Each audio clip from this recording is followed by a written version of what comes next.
Hello, my name is Scott Payton. I am the Global Certification Manager for Exemplar Global. I would like to welcome you to this video training session on ISO 19011-2018. This is the second in a series of 3 training sessions designed to help you prepare for and pass the Exemplar Global AU and TL Auditor assessments. The first video was an overview of 19011. It's designed to give you a comprehensive overview of the standard so you can better understand it. The second video training session is designed for Exemplar Global Certified Auditors. It covers information contained in the AU assessment. The third training session is designed for lead auditors. It covers information contained in the Team Leader assessment. We encourage all of our certified auditors who need to take the AU assessment to watch both the overview session and the AU training session. Lead auditors should watch all 3.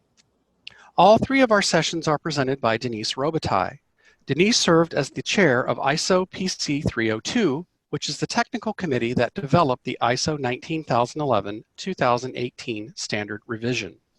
Denise is an auditor, trainer, and consultant on ISO management system standards, and she's a prolific author with more than a dozen books in print. After Denise concludes her presentation, I will be back with more information on how to actually register for and take the assessments. Finally, we want to stress the need for auditors to actually read and understand the ISO 19011-2018 standard itself. We have included a link to purchase the standard in this presentation from the ASQ web store. The standard may also be purchased from the American National Standards Institute, or ANSI, and from your local national standards body. Denise, take it away. Thanks very much, Scott. Welcome everyone to this session on Auditor Training to ISO 19011-2018. Today we're going to cover planning for audits, conducting audits, what is required for auditors in terms of auditor competence, and we're going to highlight some of the changes to the standard for those of you who are familiar with previous versions of 19011. Next. A reiteration of what was covered in the overview. What is 19011? It provides guidance, and that guidance relates to how you manage an audit program, conducting audits, the competence and evaluation that is required of auditors, and the additional guidance, the tips, and the great information that's found in the annexes. Thank you. Additionally, one of the things that we're going to cover are the additions that were made with this latest version of the standard relating to, for example, virtual auditing, something that has become more prevalent in our world as our world has gotten smaller. Going to spend some time talking about risk, since risk now permeates the entire standard, and also one of the considerations that went into the revision that is important for all auditors to know about is that there is additional language and guidance relating to how to audit. The requirements that are now found in the management system standards due to the Annex SL, which creates that framework for all ISO management system standards and relating to context of the organization, interested parties, and the control of change. Wish to reiterate again that it is important for auditors to have a copy of ISO 19011-2018. As Scott has mentioned, this is the link in order to purchase it from ASQ. As Scott has mentioned, it can also be obtained from either ANSI or from your own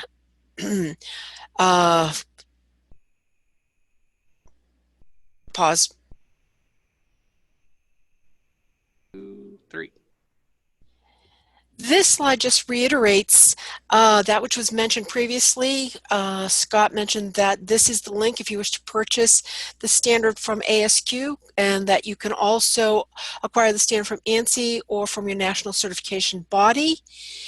It is important for you to have a copy of the standard. This is your go-to document that describes the requirements, the guidance for your profession as an auditor. Next. Very briefly, we're going to reiterate the scope that was previously mentioned when we did the overview. This is how the standard looks. It's broken up into that scope and terms and definitions with the principles of auditing, which we are going to go to in greater detail. Again, managing an audit program, conducting an audit, the competence and evaluations required, and the annexes.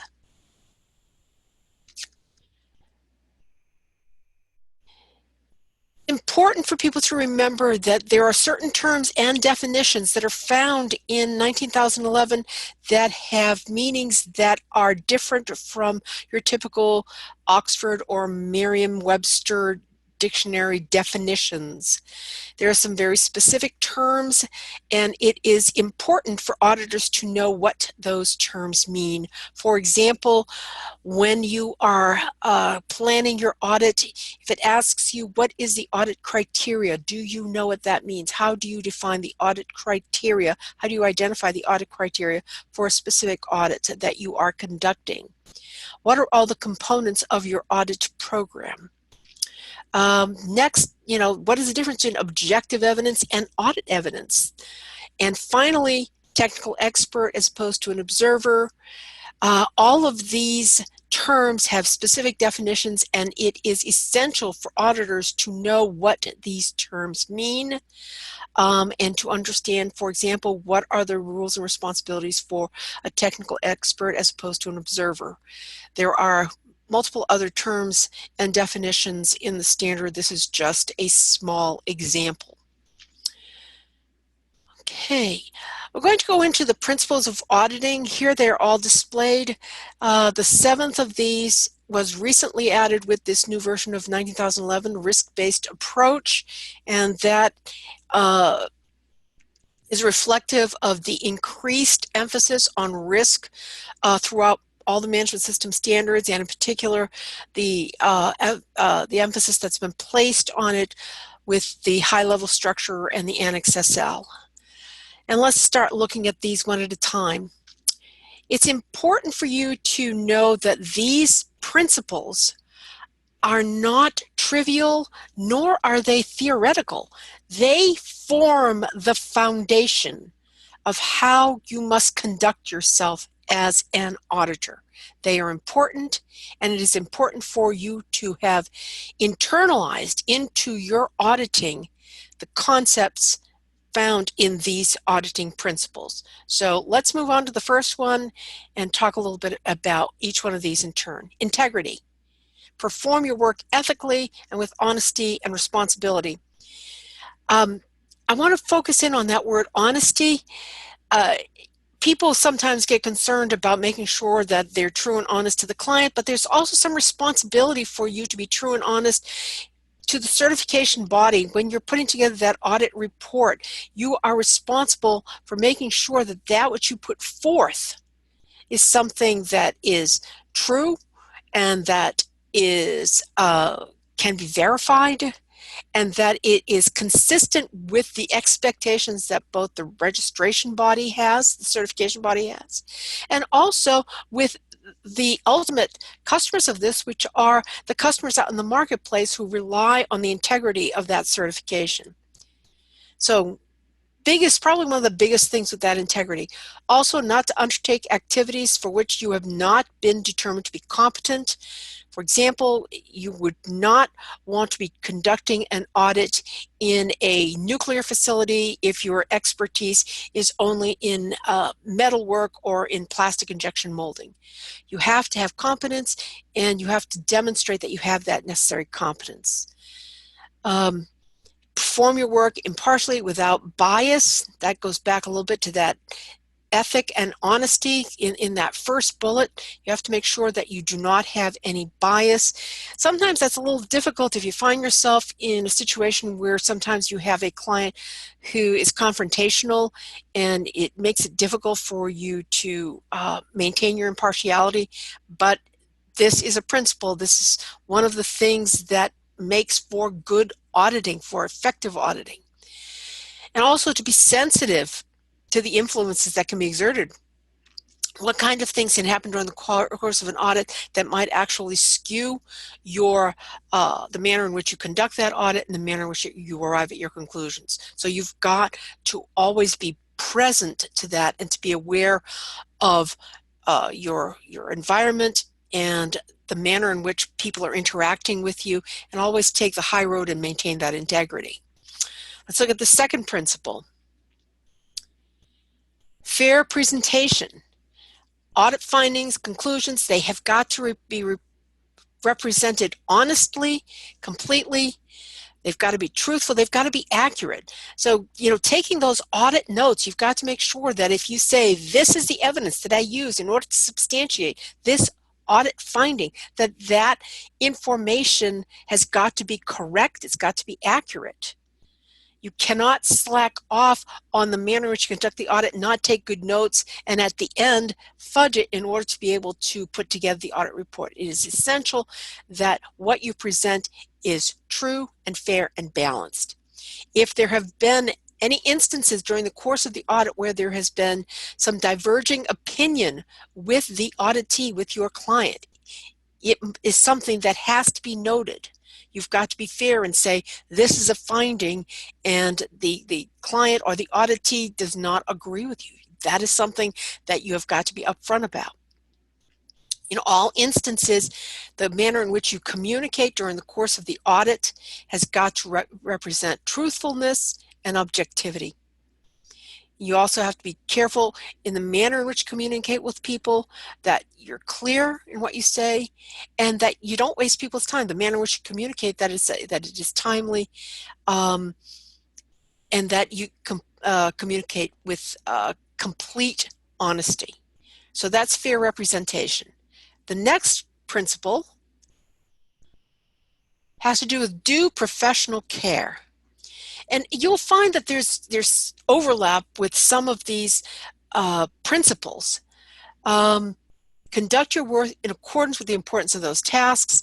So you want to make sure that as you are putting together your audit plan, as you're conducting your audit, that you understand those things that have greater criticality, those things that require more emphasis and require more of your due diligence, in order to ensure that the audit results are reflective of not only that which was within the plan of the audit, but that it reflects that which was critical and those things that are most indicative of the effectiveness of the auditee's audit program and their quality management system.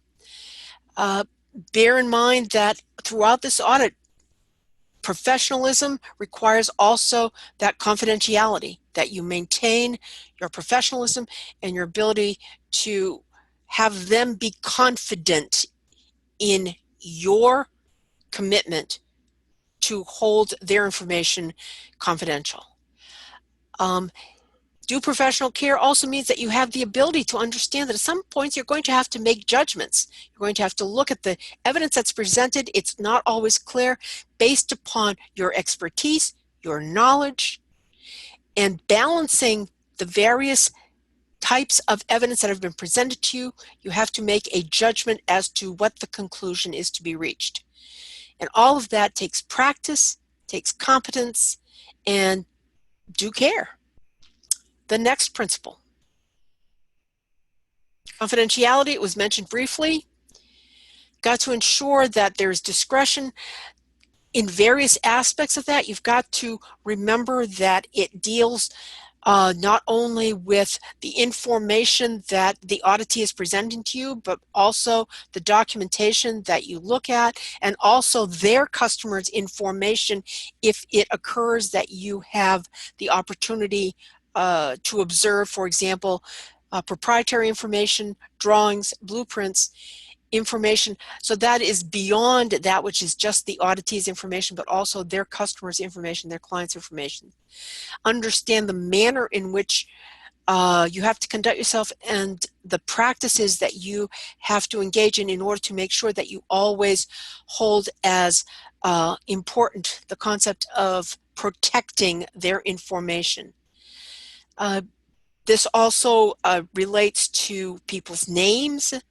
It relates to information about the auditees. Sometimes with internal audits, it's simply the information not being transmitted to other parts of that organization. So regardless of what kind of audit you are conducting, you have to ensure that confidentiality is maintained and that information is not inappropriately shared, especially if that sharing of information could be detrimental to an entity or could result in some personal gain on your part or personal loss on someone else's part.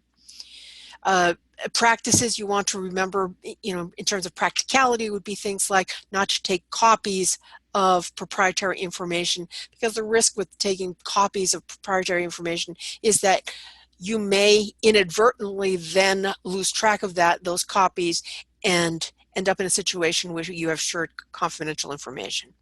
That's some of the examples of things that you have to concern yourself with confidentiality. Next principle: independence. You have to ensure that you are independent wherever practical of the functions that are being audited.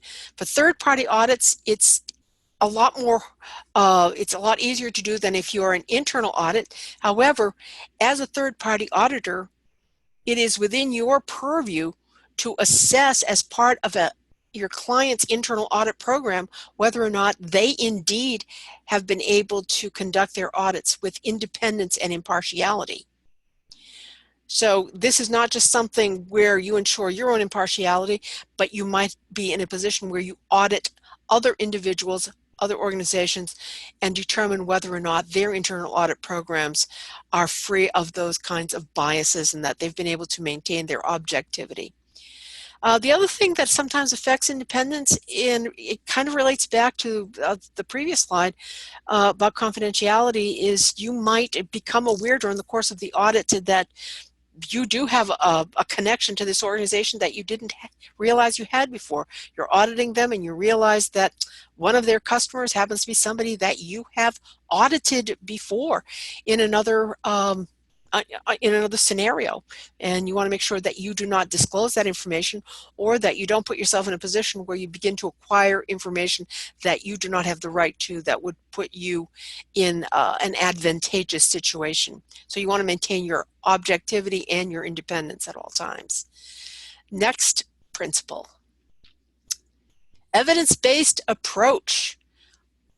All of your audit findings, everything that you do within an audit, has got to be based on evidence, and it has got to be verifiable.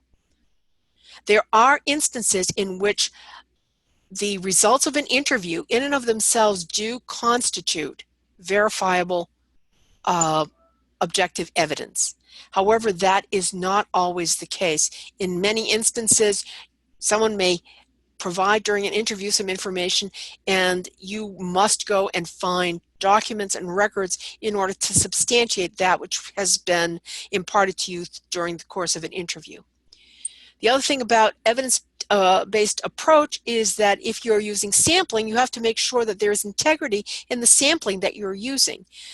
You can have an evidence-based approach, but if your sample is inappropriate, then the integrity of the evidence is lost.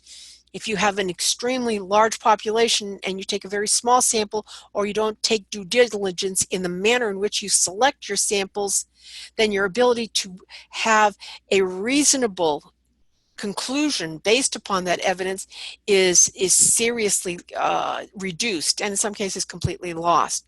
So you have to ensure that the information that you provide is based on, and that the information you provide in the report is based on good evidence, and that you can produce that evidence. And we're back to one of the big practices that you must have as an auditor, which is to take the necessary notes in order to be able to have that information available when you are writing your report, and also when you are citing your findings. And the next principle, which is the one that was recently added, risk-based approach. Risk shows up in a whole bunch of different parts of the audit process. It starts with planning your audit. What are the risks that are associated with the entire audit program? What kind of things would make it impossible for the audit program to be successful and effective? Things, for example, like not having adequate, well-trained auditors, not allowing adequate time for the auditors to conduct these audits. Third-party audits, not having enough auditors who have the necessary certifications or don't have the necessary expertise in a defined field. What are the risks associated with actually conducting the audits? What are the risks to the auditee? What are the risks to the auditor? The risks to the auditee is that the audit is not well conducted and there's no learning that comes out of it. That the information is bad, that the audit conclusions are not reflective of the actual status of the organization. Therefore, the assessment of the client is faulty and is of no value. There are some other risks associated with conducting the audit having to do with personal protection. In some instances, we have to deal with personal protection equipment, with safety glasses or steel-toed shoes. There are risks of disclosing confidential information, one of the previous principles that we've just recently discussed. There are risks related to reporting of the audits. If we don't have adequate information because we didn't take good notes, then the integrity of the report is compromised. Some of the other things would be that there is inadequate information for the audit. So those are just some of the risks that you can have within the entire program. You've got to ensure that those risks are appropriately addressed. Some of the things that come out of this, as long as you ensure that you're mitigating those risks, is that which is significant for both the audit client and the auditee will be addressed and the audit objectives will be achieved. So those are the principles. And again, I need to reiterate that they're not trivial, that they are not theoretical, that they're not high and lofty. They are part and parcel of what you need to know in order to be a good, competent auditor. So here is what an audit program flow looks like, and you've got the top half of the boxes that relate pretty much to managing the audit program, and the bottom half of it has to do with conducting the audit. So for auditors, those that are prefixed with numbers starting with 6, probably the ones that you care the most about. But it is important for you to have some perspective on how that audit program is established and how it is implemented, because how that happens is directly relevant to your interactions with the auditee and your ability to conduct an effective audit. Next, I'm going to talk briefly about managing the audit program. It's important for you to know that the audit program, when it's been established, that you have objectives for that audit program. As third-party auditors, the audit objectives generally relate to ensuring conformance to a management system standard, be it a quality management system standard or aerospace standard or one of those.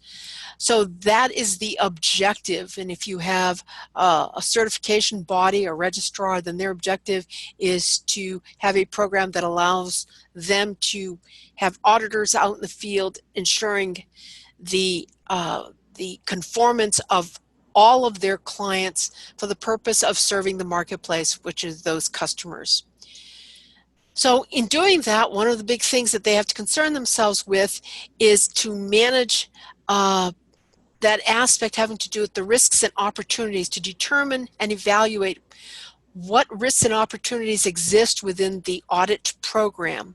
We've talked about that briefly when we were talking about the principles.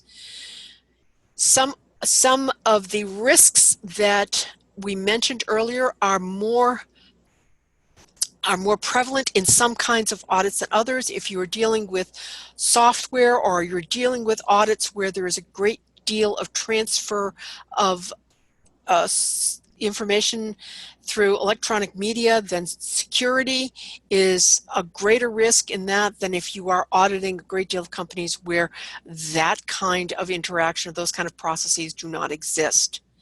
So for each program, it is important to recognize what risks do exist and which ones are irrelevant. And there are also opportunities, and those opportunities relate to the ability to improve the audit program overall, and perhaps to improve auditor competence and auditors' ability to be effective across multiple different audits within that program. And so then we get into the actual establishment of the audit after we have identified our objectives and we've identified the risks and the opportunities within that program. Then we begin that process of establishing that program and implementing that which we have established. Somewhere in there, the auditors come into play. As we get into that implementation, we start where the registrar, the CB, or whoever is the client starts connecting with either the auditor, the lead auditor, the team lead, and or all of the other auditors to implement that program, to start disseminating this information about the objectives, about what the audit program is, about ways that we're going to look at those risks and what risks need to be addressed, and communicating that down through the flow.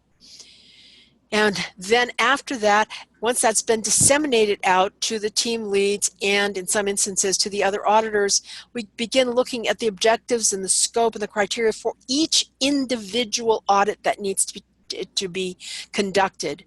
Particular audit, the scope of a particular audit might be one portion of the quality management system because it is only a surveillance audit. Or it could be one in which the objective is to close out a major nonconformance. So it's a special visit beyond a surveillance, and the scope of that will only be those processes that were the subject of the nonconformance. And what are the criteria? The criteria are ISO 9001 plus the organization's own quality management documentation.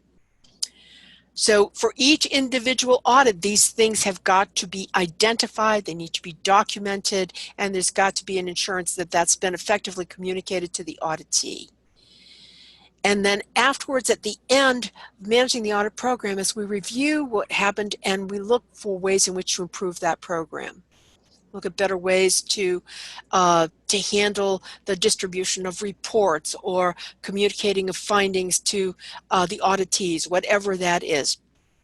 So those are the aspects of the audit program, and it's important for you as auditors to understand that, because as you probably have heard through the last few things that we've discussed, how those things are communicated and how they're flowed down to you is very, very important to you and relevant to you in terms of how you conduct your audits. So next on this is we're going to talk about conducting the audit, and here we are going to go into greater detail with each one of these bullets, beginning with that first one having to do with initiating the audit. So let's move on to that particular one. So what happens when you're initiating the audit? So what's the first thing that happens before you start planning anything? Making appropriate contact with the auditee. Who's responsible for doing that? In some instances, that's done by a CB, a certification body, or the registrar. In other instances, it's done by the team lead. So how is that done? What happens during that initial contact? And what is the output of that particular initial contact? Is it simply a scheduling of that, or are there any other activities that occur during that? As part of that, some of the things that get determined shortly after you've contacted the auditee, and based upon the information that the auditee has been able to provide, is the feasibility of the audit. So for example, it may be that you have been told by a registrar that an audit needs to be conducted by the end of this calendar year, by December 31st. And in speaking with the auditee, it becomes clear that we're in the second week of December, and a lot of their staff have vacation time they have to use up, and there's going to be many people who are going to be off-site. You're not going to have the people that you need to talk to.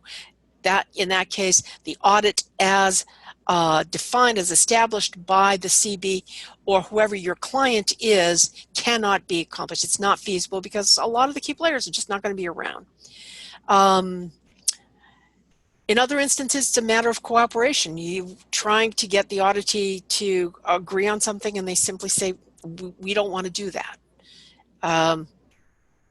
Adequate time and resources in order to conduct that. Do we have enough time to do that?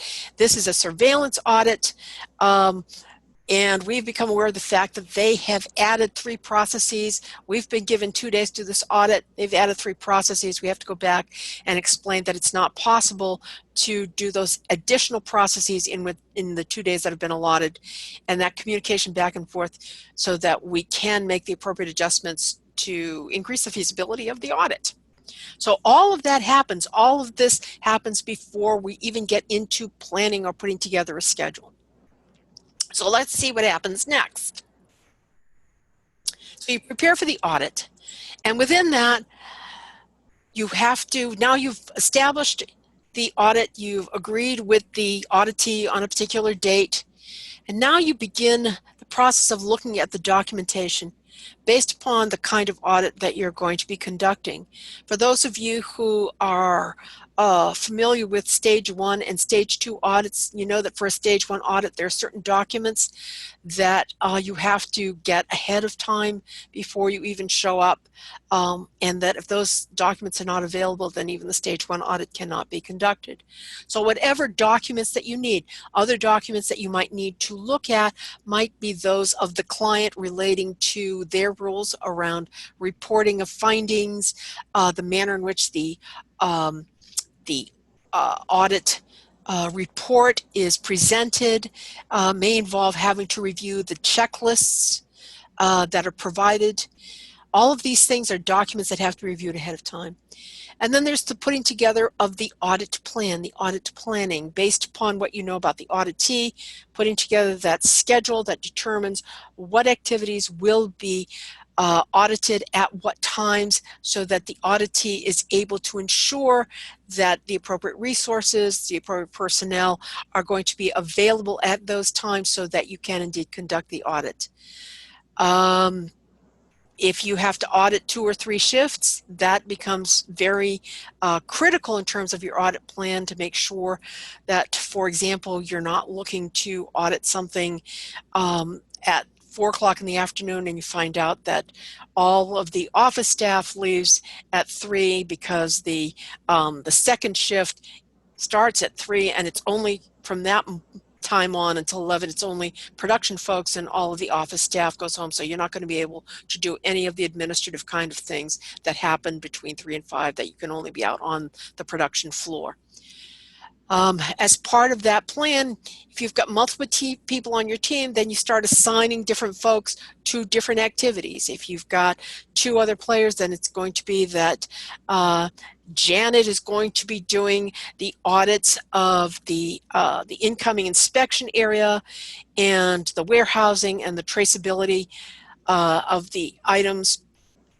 And at the same time that's going on, then Samuel is going to be in the office, and he's going to be talking to the folks in design and is going to be doing an assessment of the design control process, and putting that all together and making sure the auditee is aware of that, because if they've got people who have more than one role within the organization, then you are not assigning are expecting them to be in 2 places at the same time. For example, if you have one auditor doing shipping and another one doing receiving at the same time, and this company has only one person who's the shipper receiver, and they can't be doing both of these things at the same time. So there's a lot that goes into make sure you have a good audit plan and that you've assigned the teams appropriately. And then you prepare all your documentation, you make that final prep of your checklists. All of this are the activities that take place before you begin your audit. Next slide.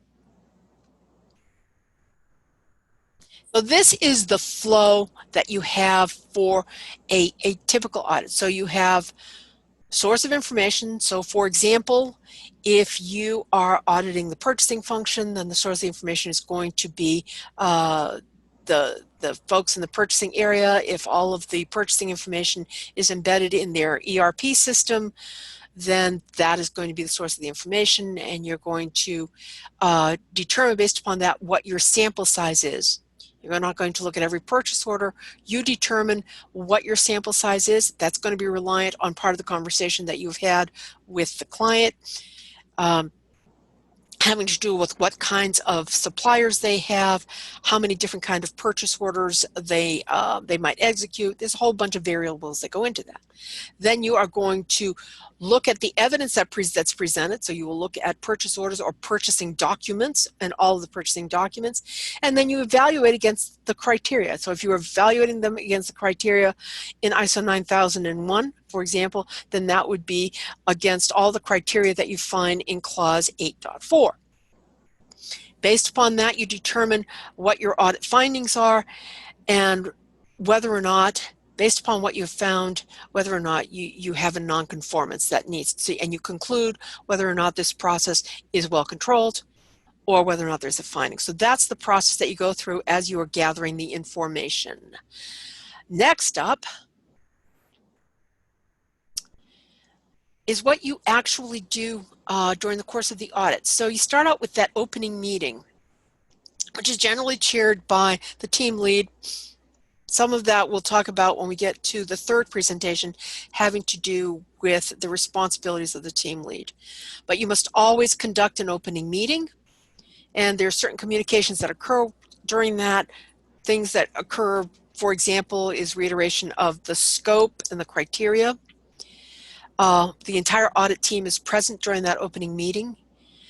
During that opening meeting, it's appropriate to talk about what kind of communications will occur during the course of the audit and how those will occur, both with the auditee as well as within the audit team.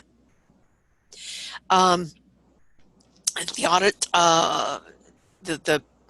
audit leader, the team leader, will talk about ensuring the availability and access to the information that is required in order to conduct the audit. And all of these things are covered during the opening meeting. So as you're conducting the audit, you want to make sure that you have access to that information that you need, and it's already been mentioned during that opening meeting that information has got to be made available. So ensure that you have the appropriate access, review that documented information, and then you collect that information and ensure that you have a good sampling. And after that, you generate your audit findings and you determine what your audit conclusion will be. And finally, at the end of all of that, you have your closing meeting. So those are all of the activities that go into conducting that audit. Okay, next. Next, we have the audit report. Auditors do not always write the reports. The team lead is the one who's responsible for writing the audit report. However, members of the team are responsible for providing the information that goes into the audit report. There will have been communications with the team lead concerning findings and a discussion as to whether or not the findings need to be cited as nonconformances within the audit report.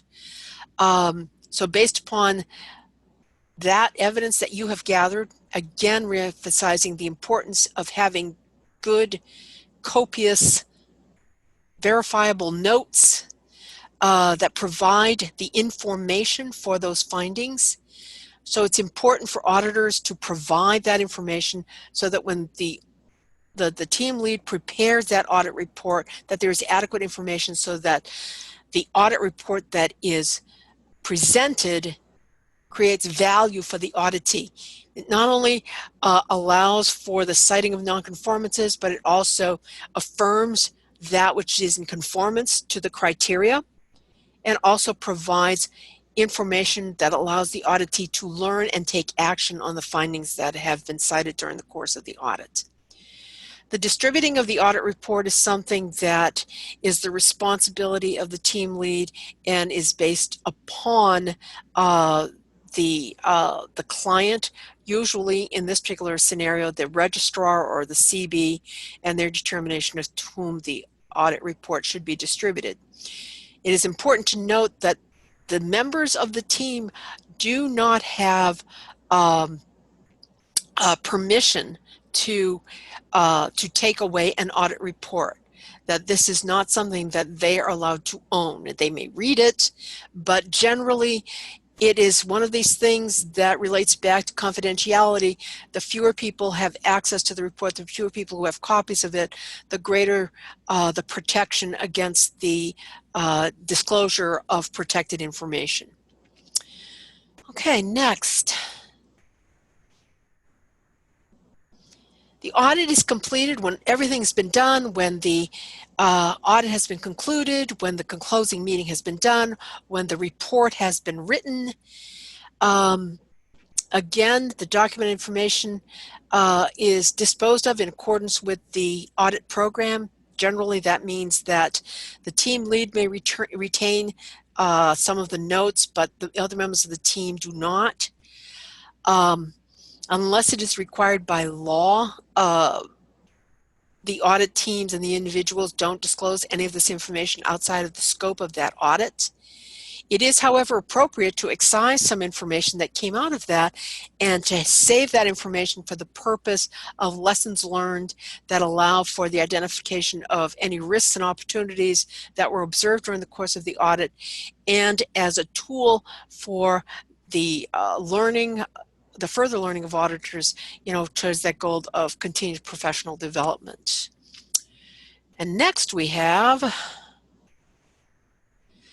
conducting follow-up. In some instances, there are outcomes from the audit such as corrections, corrective actions, opportunities for improvement. Many of you are familiar with these. In some instances, during the next round of audits, the auditor is tasked with verifying the effectiveness of the actions that was taken. The actions that were taken based upon the previous findings from the previous audit, and that is one of the activities that is within the purview of that audit.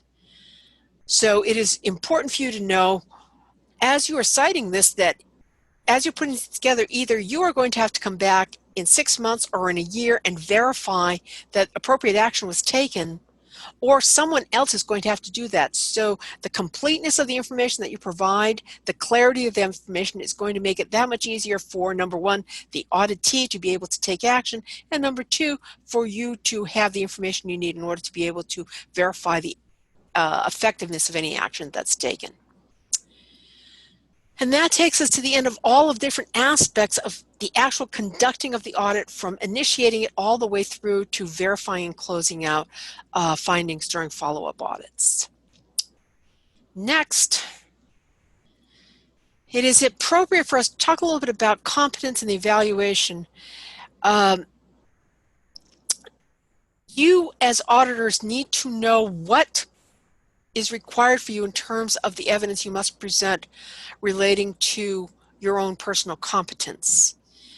Some of you have registrars who require them to provide evidence in the form of letters from companies that you've worked for, or to pass tests, or to submit white papers. There's a whole variety of different ways in which you present that evidence that you have expertise in a given field. Auditor competence can come in the form of trainings that are provided by, for example, Exemplar Global. It might be your CQA, your Certified Quality Auditor credentials from ASQ, or other trainings that you have been involved with from other entities. All of these things comprise your auditor competence, and it is something that you have to work at maintaining and improving over time. Every client, so that would in most cases be a registrar or a CB, certification body, will establish their methodology for evaluating your competence and your qualifications as an auditor and how effective you are as an auditor. And you have the you have the right to know what that evaluation process is. What are the criteria? What are you going to be measured against? In some instances, the methods that are used to evaluate you will include such things as witnessed audits, where you are witnessed either by a CB, a member of the certification body's team, or you might actually be witnessed by an accrediting body, the particular bodies that have oversight over the CBs. That might be another method in which you are evaluated. And in some instances, there are some cases in which the team leads are asked to provide some narrative as to their assessment of the effectiveness of new auditors who have participated on the teams. In all instances, you are expected to maintain your competence and to acquire additional information and to remain current in the audit profession and in your particular fields for which you've been determined to be competent to audit. Next, these are the annexes that are found at the back of 19,011. I'm not going to go through all of them because many of them are only relevant for certain kinds of audits, for example, life cycle or audit of a supply chain. But there are 4 that I have selected that I would like to spend a little bit of time talking about, because they either relate to some of the additions to the standard or things that are really important. So as you see that we've got 4 of them highlighted here, and we'll take each one of these in turn and talk a little bit more about them. And let's start with that first one, sampling. Obviously, and we're all accustomed to that expression that says that auditing is a snapshot in time, and that it is impractical and completely inappropriate as an audit to look at 100% of anything. However, in order to look at less than 100% of anything, we have to determine and decide what method we are going to use in order to have an appropriate sample.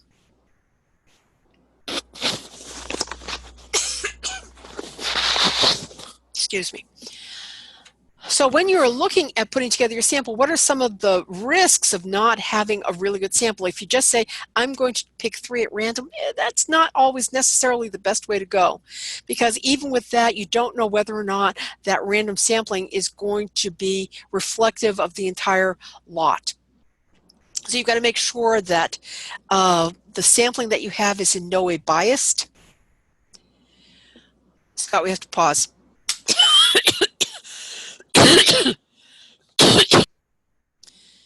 So the first one of these that we want to talk about is sampling. Obviously, we've all heard that expression and probably used it, that says that, audit is a snapshot in time, that we only take a certain sample. It is impractical and inconsistent with audit practice to actually look at 100% of anything. But we want to make sure that the samples that we take are appropriate so that they do provide adequate evidence in order to be able to reasonably confirm our conclusions about the control of a particular process. We've got to ensure that when we take that sample, that number one, the sample is large enough, and also that we take it in such a way that it is reflective of the homogeneity of the entire lot. So it would not be, for example, if you were looking at the purchasing function, to only look at purchase orders that relate to the purchase of raw materials if the organization also has 20 or 30 outsourced processes that they're utilizing. If you took a sample of only the purchase orders for raw materials, then that would be an incomplete picture of their entire purchasing function and the orders that they generate. That as an example. So there are risks associated if you're not careful and deliberate in what you choose as your sampling plan. The one would be that it would be biased in one particular way, that, all of these, and if you're looking at stuff that's really easy, like purchase of off-the-shelf commodities, then, they're easy to look at, and yeah, they all conform, as opposed to having some where there's greater complexity, where there's more requirements, where there might be the need for attachments to go with them, and ensuring that all of those attachments are well controlled. So based upon that, if you don't take a good sample, then you could easily arrive at the wrong conclusion. So you've got to ensure as you take a sample that sample has enough variability in it so that you can see all of the aspects of that particular process so that your conclusions can be, you can have confidence in the conclusions that you reach. So the next annex that I'd like to talk about, oh, we've got more on auditing. So as you are auditing, you want to ensure that some of the things that you look at, if you're looking at your sampling, it's like, what do I want to achieve? What are the objectives of putting together this sampling? If your objective is to ensure that, and let's use the example of purchasing again, that all of the different kind of purchases are well managed regardless of their complexity, then you've got to ensure that you pick from several different buckets. You've got to ensure that the method that you use, if it's a large sample and it's a very complex process, then you want to see that there's actually some statistical validity to the manner in which you have put together that sample that you have selected. And as you conduct that, make sure that you follow through on it and that you don't stop when you're only approximately a third of the way through the assessment of the entire sample that you have selected. And make sure that as you put that information together that you report that this indeed was a sample and what the sample was that you selected in order to arrive at your conclusion. Now we can go on to the next one of these, which is auditing risks and opportunities. This is one of those new things in terms of the Annex SL, that high-level structure. Although risk is something that has always existed within management systems, it's important for people to remember that risk in and of itself, it cannot be audited in isolation, that it's not a standalone activity. You are looking at risk and opportunities as they relate to processes. So you would look at the risks and opportunities that exist within the manufacturing process, within the purchasing function, within the manner in which inspections are conducted. So you look at that process and ask questions about the risks that relate to that particular process. Management review, what are the risks and the opportunities associated with the management review process? One of the risks might be is that they're only conducted once a year and there is just so much variability and so many dynamic changes that happen during the course of the year that the annual audits management review would not capture a lot of those changes, making that particular review less than effective. So as you look at every process, you want to look at the risks and the opportunities that are engendered within that particular process, be it calibration or contract review or manufacturing, wherever those exist. So very, very important to remember that and to ensure that as you look at these that, for example, we're talking here about, internal and external issues that result from risks. What are the risks, again, with the purchasing process that are external to the organization? What are the environmental risks, for example, or the safety hazards? All of these things as are relevant to that particular process. Okay, let us look at the next one of these annexes, and that's auditing leadership and commitment. And that one, some people often find to be amorphous. They find it to be kind of a touchy-feely kind of thing, and they really can't wrap their hands around how you go about auditing this to determine whether or not the organization conforms to the cited requirements in the management system standards that are promulgated in all the those that have the Annex SL. You want to look for objective evidence of the degree to which top management is involved in decision making. Are they hands-off? If you talk to them about the management system and you interview the president of the company and he says, this management review thing, I show up, I sit in the back of the room, I let them talk, and I don't know anything else. That would be a concern. So this interview with the top management to find out how they're engaged, whether or not they can talk about this, about the relationship of that management review process to performance indicators. That in and of itself is going to give you a sense of whether or not the requirements around leadership are indeed evident in the organization. One of the best things that you can do is to review the records of management review. What do they tell you? Is it one page with check boxes on it? Doesn't tell you very much, does it? Look at that and ask, based upon that, whether or not this provides evidence of the effective engagement of the top leadership in the organization. Talk to some of the individuals in the organization and determine whether or not they feel as though they are engaged with the top management. The standard, for example, 9001 requires that quality objectives are communicated and understood within the organization. And top management is the one that establishes those. If you talk to these folks and they have no idea what the objectives are and they're completely disengaged from it and there's no communication of these things, again, you look to leadership and say, why is this not happening? What has failed in that commitment? So those are some of the examples that you have of ways in which you can audit for leadership and commitment. Let's take a look at the last of these annexes that I think is important. And that's one that has to do with virtual activities and auditing virtual locations. And this one in particular is one that is reflective of the changes in our world. 10 years ago, virtual audits were not particularly common.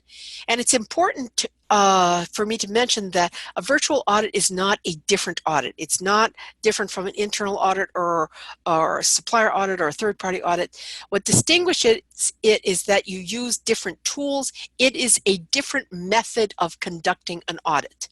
So the methods that are utilized for auditing are the things that are different and not the fact that it is a newfangled kind of audit. Some of the things that you have to consider is you have to have some agreement on the protocols for security, for ensuring that the software is something that everybody understands how to use, that you have appropriate access to the portals that you're going to need to have access to, that you have access to the software. You want to make sure that before you begin that audit that there's been a technical check to make sure that you can actually conduct that audit, especially if you're conducting an audit and you are in the United States and you're conducting an audit of a virtual location that is in China. Well, you don't want to begin that audit and find out that you don't have a backup plan in case something goes wrong. So you want to test things out and make sure that any technical issues are resolved before you begin that audit. You want to make sure that you have contingency plans and that you have alternate technology that's available to you. You want to make sure that everybody who's involved in the audit who needs to have technical skills to use the equipment does indeed have that skill and is able to do that. And the other thing is actually have some experience in facilitating these kind of meetings. It's not just being able to handle the equipment and understanding how to use Skype, but also how do you manage that meeting? You know, these things where you see these things where people are talking on top of each other because there's no one there to facilitate and to ensure that there is a good flow of conversation so you can actually have an effective exchange of information so that the audit objective again can be achieved. And that brings us to the end of the annexes or those particular annexes that are most important. Again, we want to reiterate that it's very important for you to get your copy of ISO 19011-2018 because it's chock full of information that is so valuable for you as auditors. And I'll turn it back over to you, Scott.